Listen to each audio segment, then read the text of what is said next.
Hello बेटा, good morning. बेटा हम 7 चैप्टर कर रहे थे परम्यूटेशन एंड कम्बिनेशन। पिछली वीडियो में आपकी 7.3 एक्सरसाइज करवाई थी। आज हम आगे करेंगे 7.4 एक्सरसाइज, जिसमें आपकी परम्यूटेशन कौन सी है? Restrict permutation. Restrict permutation word का मतलब है हमें कुछ रेस्ट्रिक्शंस मिलेंगी, कुछ कंडीशंस मिलेंगी। जैसे जब मैंने 7.3 करवाया, जैसे यूँ बताया भी 5 चेयर हैं, ठीक है बेटा, 5 चेयर हैं, 3 स्टूडेंट हैं या 3 कैंडिडेट हैं, उनको इन चेयर्स पे क्या करना है? अरेंज करना है। लेकिन जैसे उन 3 में स्टूडेंट के नाम दे दे कि भाई एक है राहुल, ठीक है, एक है साहिल और एक है, कोई भी नाम ले लो, राकेश ले लिया, ठीक है बेटा।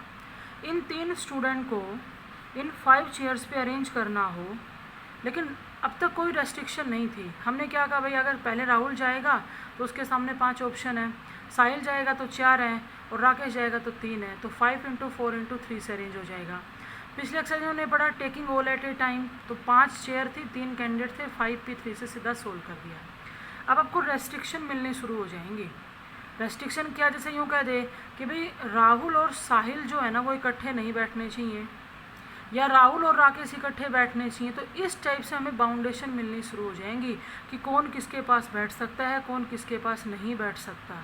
तो इस टाइप की परम्यूटेशंस को क्या कहते हैं? Restrict permutation. अब देखो बेटा, इसका अलग से मेथड ऐसा कुछ भी नहीं है, हमें सारी बातें ध्यान रखनी पड़ेंगी कि हाँ किसको कहाँ अरेंज करना है, उस बेस पे हम इसके क्वेश्चन क्या करेंगे? सोल्व करेंगे। देखो बेटा, अब एक्सरसाइज शुरू करते हैं। बिल्कुल सिंपल क्वेश्चन है। 7.4 एक्सरसाइज कर रहे हैं। फर्स्ट क्वेश्चन में सुनो क्या कहता है। ये कहते हैं इन how many ways can 6 children stand in A Q. 6 बच्चे हैं, उनको किसी रो के अंदर अरेंज करना है, तो हम कितने नंबर ऑफ वेज से अरेंज कर सकते हैं? इसका मतलब ये है कि टोटल जो स्टूडेंट है वो 6 स्टूडेंट हैं और 6 के 6 को अरेंज करना है। जैसे 5 चेयर पे 3 को बिठाना था, अगर वो यूँ कहे भाई 5 ही चेयर खाली हैं, 5 ही कैंडिडेट को अरेंज करना है, तो फिर वो ये वाली बात हो जाएगी कि 6 स्टूडेंट हैं और 6 के 6 को एक लाइन के अंदर क्या करना है? अरेंज। तो वही पिछले वाला मेथड लगाएंगे हम, क्या? Taking all at A time. Total कितने थे? 6, उनमें से अरेंज कितनों को करना था? 6 को। तो क्या फॉर्मूला लगेगा? 6p6, और इसको क्या लिख सकते हैं? 6 फैक्टोरियल अपॉन में 6 - 6 0 फैक्टोरियल, यानी कि क्या आएगा? 6 फैक्टोरियल। हम यूँ कह सकते हैं 720 वेज। अगर हम सारे एक साथ ना लेके जैसे हमने 7.1 में क्या था वैसे अरेंज करते, तो भाई जैसे कोई रो है उसके अंदर 6 स्टूडेंट को अरेंज करना है, ठीक है। जब पहला स्टूडेंट आएगा तो उसके सामने 6 जगह खाली थी, वो कहीं भी अरेंज हो सकता, तो फर्स्ट के लिए कितनी पॉसिबिलिटी? 6। जब दूसरा आएगा तो 5 ही ऑप्शन है उसके लिए, तो तीसरे बच्चे के लिए कितने हैं? 4 हैं। फिर हमारा जो फोर्थ आएगा उसके लिए कितने हैं? 3 हैं। फिफ्थ आएगा उसके लिए 2, और सिक्स्थ आएगा तो एक जगह खाली, उसको वहाँ अरेंज होना पड़ेगा। तो 6 फैक्टोरियल बेटा यही तो होता है। लेकिन ये फॉर्मूला क्या हो गया? Taking all at A time, सभी को एक साथ लिया और लेके अरेंज कर दिया। इसमें क्या हम 1 बाई 1 ले रहे हैं और अरेंजमेंट कर रहे हैं, ठीक है।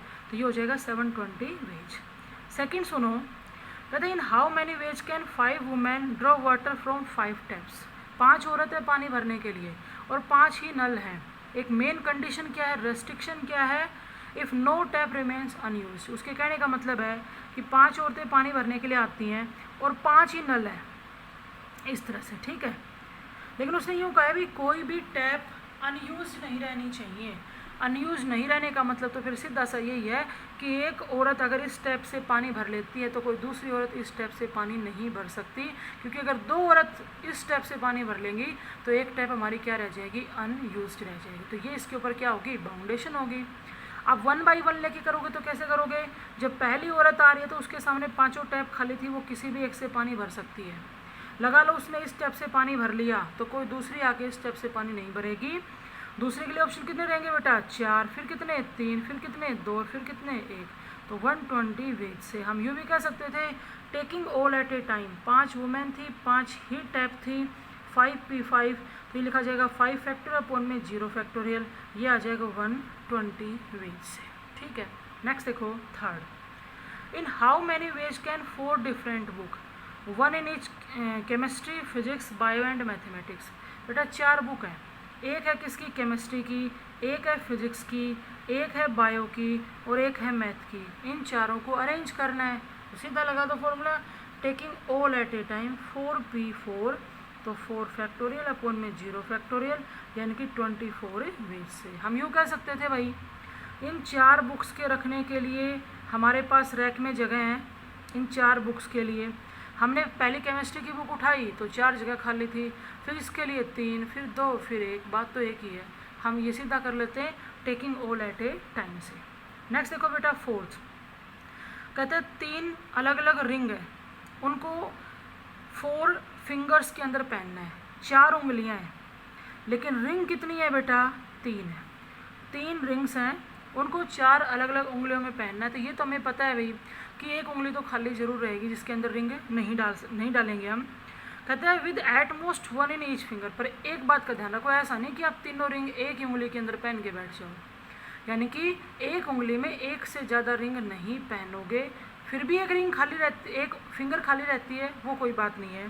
देखो बेटा कैसे करेंगे, taking all at A time करें तो बेटा हमारी फिंगर तो कितनी 4 और रिंग कितनी 3, तो taking all at A time क्या लिखेंगे 4p3। लेस वाली वैल्यू हमेशा नीचे लिखी जाती है, तो यह आएगा 4 फैक्टोरियल और 4 - 3 1 फैक्टोरियल, और 1 फैक्टोरियल की वैल्यू तो 1 होती है, तो 24 वेज से। या आप यूँ कर सकते थे, हमने पहली रिंग उठाई, 4 उंगलियाँ खाली थी, किसी भी एक में पहन सकते थे, 4 ऑप्शन है। दूसरी रिंग के लिए बेटा 3 और तीसरे के लिए कितने 2 हो जाएंगे। तो ये था आपका क्वेश्चन नंबर 4th। नेक्स्ट देखो बेटा क्वेश्चन नंबर 5th, क्या कह रहा है ये कहते हैं student wants to arrange 3 economics. 3 book हैं इको की, बेटा 2 बुक हैं हिस्ट्री की और 4 बुक हैं इंग्लिश की। ठीक है, ये कहते हैं इन बुक्स को अरेंज करना है एक अलमीरा के अंदर। टोटल हमारी बुक होगी 9। कहते हैं if the books on the same subject, सबसे मेन बात कहते हैं if the books on the same subject are different. ये 3 बुक इको की हैं, इनका सब्जेक्ट तो ज़रूर सेम है कि तीनों इको की हैं, लेकिन बेटा तीनों की तीनों क्या हैं डिफरेंट। डिफरेंट मतलब हो सकता है एक +1 इको की हो, एक +2 इको की हो, या फिर इनमें जैसे राइटर्स का डिफरेंस हो सकता है। इसलिए तीनों बुक क्या हैं अलग अलग हैं। ये दोनों हिस्ट्री की बुक भी अलग हैं, सिर्फ दोनों बुक हिस्ट्री की ज़रूर हैं, हो सकता है इनके राइटर अलग हो, और ऐसे ही चारों इंग्लिश की बुक। तो अगर देखा जाए तो 4, 3, 7 और 2 9, टोटल हमारे पास 9 डिफरेंट बुक हैं। फिर क्या कहता है बेटा फर्स्ट पार्ट में, कहता the number of possible arrangement. अभी जैसे यहाँ बता दो केमिस्ट्री, फिजिक्स, बायो, मैथ था, 4 अलग अलग बुक थी, तो हमने 4p4 24 वे से अरेंज किया था।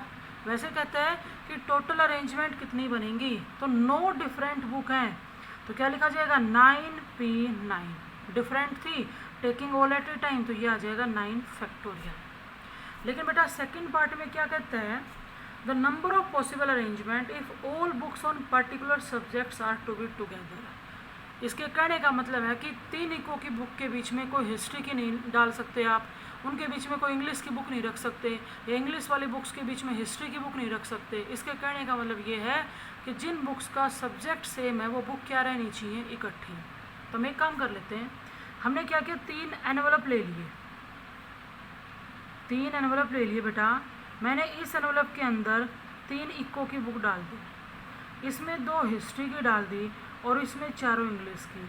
और अगर ये बुक्स एनवलप के अंदर रहेंगी तो अलग अलग तो नहीं हो सकती, इसका मतलब है सेम सब्जेक्ट वाली बुक क्या रहेंगी इकट्ठी। ठीक है बेटा, तो सबसे पहले तो बात ये होगी कि जब हम इन एनवलप्स को अलमीरा में रखेंगे, तो मैंने पहले इको वाला एनवलप उठाया तो हमारे सामने 3 ऑप्शन थे कि जो पहला एनवलप है वो 3 नंबर ऑफ वेज से अरेंज कर सकता है, यहाँ रखे, यहाँ रखे, यहाँ रखे। जब हिस्ट्री वाला उठाया तो 2 पॉसिबिलिटी थी, और जब इंग्लिश वाला लिया तो 1 पॉसिबिलिटी थी। ठीक है भाई, ये बात तो हमें समझ में आ गई।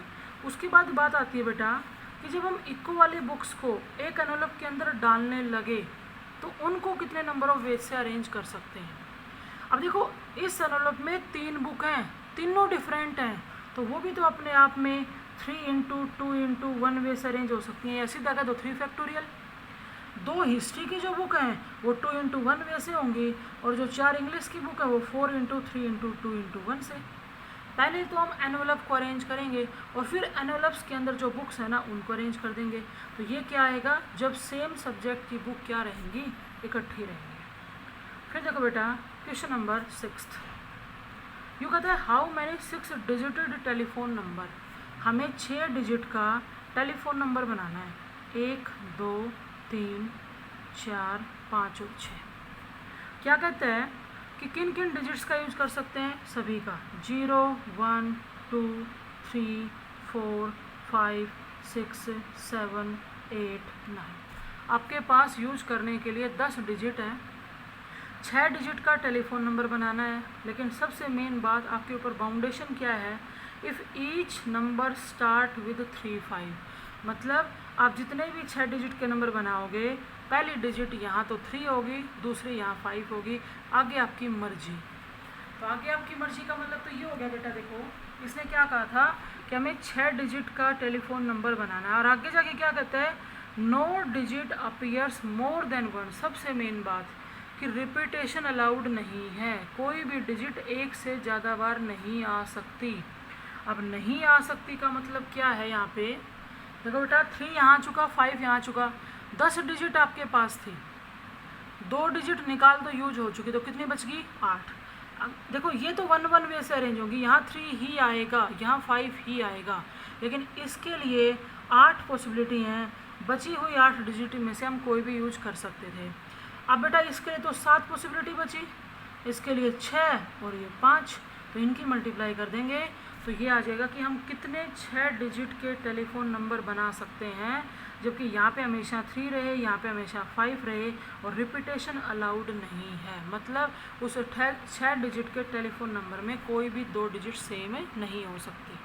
नेक्स्ट देखो बेटा क्वेश्चन नंबर 7, यू कहते if there are 6 periods in each working day of a school, जैसे हमारा स्कूल लगता है डेली, अगर 6 पीरियड आते हैं, ठीक है, in how many ways can one arrange 5 subject, और आपको 5 सब्जेक्ट पढ़ाए जाते हैं। उस 5 सब्जेक्ट से एक फिजिक्स है, एक केमिस्ट्री है, एक मैथ्स है, एक इंग्लिश है और एक बेटा म्यूजिक है, ठीक है। क्या कह रहे हैं ये, 6 पीरियड आएंगे, 5 सब्जेक्ट हैं, such that each subject is allowed at least 1 period. ऐसा नहीं कि 3 फिजिक्स के लगवा के बैठ जाओ, कोई सब्जेक्ट रह जाए, नहीं, कहता है हर सब्जेक्ट का 1 पीरियड तो कम से कम आना ही चाहिए। दिख रहा है वो तो चलो, अगर हम हर सब्जेक्ट को 1 पीरियड देते तो भी हमारे पास 1 पीरियड खाली रह जाता है। तो इस अरेंजमेंट को कैसे करेंगे, सुनो बेटा, हमारे पास 6 पीरियड थे, हमने 5 सब्जेक्ट को अरेंज कर दिया 6p5, मतलब फिजिक्स की बात करने लगे तो 6 पीरियड खाली थे, कोई भी एक अरेंज कर दिया। जब बात केमिस्ट्री की आई तो 5 पीरियड का ऑप्शन बचा था हमारे पास, ऐसे मैथ इंग्लिश म्यूजिक हो गया। अब क्या है कि 5 सब्जेक्ट का 1 पीरियड आ गया इनटू में। अब मेन बात क्या रहेगी कि 1 पीरियड रह गया, भी लगा लो, फर्स्ट पीरियड हो गया फिजिक्स का, सेकंड केमिस्ट्री, ये 3rd math, 4th English, 5th music, तो 6ठा पीरियड खाली रह गया। ऐसे हो सकता है भाई फ्री वाला पीरियड 2nd हो जाए, हो सकता है 3rd हो जाए, लेकिन ऐसा नहीं है कि डेली आपको 1 पीरियड फ्री मिलता रहेगा, पैसे ही बैठे रहोगे, नहीं। क्या अरेंज कर रखा है कि भाई फिजिक्स का हो सकता है फर्स्ट आ गया, फिजिक्स का लास्ट भी लगा दें, हो सकता है किसी दिन केमिस्ट्री के 2 कर दिए जाएँ, हो सकता है किसी दिन मैथ्स के 2 कर दिए जाएँ। तो अब हमारे सामने पीरियड तो बच गया बेटा 1, और पीरियड तो बच गया 1, और सब्जेक्ट का ऑप्शन कितने बच गए, 5, कि वो बचा हुआ 1 पीरियड किसी भी सब्जेक्ट का हो सकता है। आप इसको 1p5 नहीं लिख सकते, 5p1। देखो इसका मतलब है 6 पीरियड थे, 5 सब्जेक्ट थे, हर सब्जेक्ट का 1 पीरियड लगा दिया, उसके बाद सब्जेक्ट तो बच गए 5 और पीरियड बच गया खाली 1। तो ये वो टोटल अरेंजमेंट है जिसमें अगर डेली 6 पीरियड आते हैं, हर सब्जेक्ट को 1 पीरियड देने के बाद हर सब्जेक्ट का कम से कम 1 पीरियड लगाएंगे, हर दिन किसी एक सब्जेक्ट के 2 पीरियड डेली आएंगे। समझ गए या नहीं, ये इसमें क्या कहना चाह रहा था। नेक्स्ट सुनो बेटा, फिर आता है 8th, यू कहते हैं इन how many ways can 6 boys and 5 girls be arranged for a group photograph. 6 लड़के हैं बेटा और 5 लड़कियां हैं, 6 लड़के 5 लड़कियों को एक ग्रुप फोटोग्राफ के लिए क्या करना है, अरेंज करना है। If the girls are to sit on chairs in a row, ध्यान से सुनो कि लड़कियां जो है ना वो चेयर्स पे बैठेंगे एक रो के अंदर, and the boys are to stand in a row behind them. तो मतलब गर्ल्स हमें अपने आप में अरेंज करनी है। जैसे यूँ लगा लो कि ये 5 चेयर्स डाल दी गर्ल्स के लिए, ठीक है। अब 5 लड़कियां हैं, 5 चेयर हैं। अगर गर्ल्स को अरेंज करते हैं तो taking all at A time, तो गर्ल्स के अरेंजमेंट आ गई 5 फैक्टोरियल। फिर कहते हैं बॉयज़ को चेयर्स के पीछे अरेंज करना है। देखो 1 2 3 4 5 6, ठीक है, 6 जगह खाली बचेंगी। तो 6 बॉयज़ थे, 6 ही पहले से आपके पास हैं, तो taking all at A time, तो ये आएंगी बॉयज़ की अरेंजमेंट। लेकिन हमें क्या बतानी है, टोटल बतानी है। अब टोटल बताने का मतलब ये है कि बॉयज़ एंड गर्ल्स दोनों को अरेंज करना है। तो दोनों को अरेंज करने के लिए हम क्या लिखेंगे, ये तो होगी 6 फैक्टोरियल बॉयज़ की अरेंजमेंट, 5 फैक्टोरियल गर्ल्स की, तो 720 इंटू में 120 मल्टीप्लाई कर देंगे, ये टोटल अरेंजमेंट हो जाएंगे। नेक्स्ट देखो बेटा फिर 9th क्या कहते हैं, ये कहते हैं how many ways can 5 boys and 3 girls, 5 लड़के हैं और 3 लड़कियां हैं, उनको अरेंज करना है। कंडीशन क्या दी गई है, शो दैट नो 2 गर्ल्स में सिट टुगेदर। टिक करना इस क्वेश्चन को, कोई भी 2 लड़कियां साथ नहीं बैठनी चाहिए। बेटा मेरी बात सुनो, अगर हमने 5 बॉयज़ को कुछ इस तरह से अरेंज कर दिया कि उनके बीच में एक एक बच्चे की जगह छोड़ दी, इधर और इधर। देखो 5 लड़के हमने अरेंज कर दिए, उन 5 को अरेंज करते टाइम हमें कोई प्रॉब्लम थी, जिसको जहाँ बैठाना चाहे बैठा सकते थे। तो 5 बॉयज़ की तो होगी 5p5 इंटू में, जब गर्ल्स को अरेंज करने लगे तो कोई भी 2 लड़कियाँ इकट्ठी नहीं बैठनी चाहिए।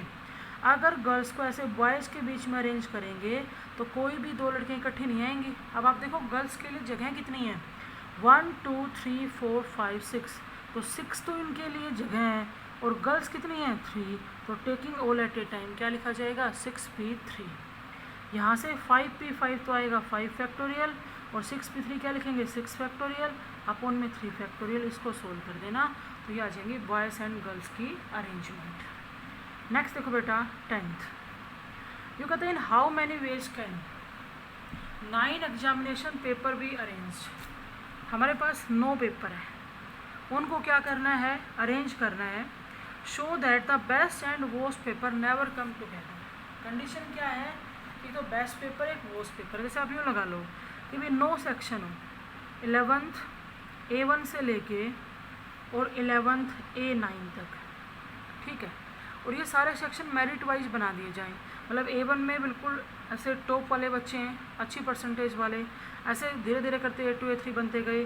A9 में जिनके सबसे कम परसेंटेज है उन बच्चों की बात हो रही है।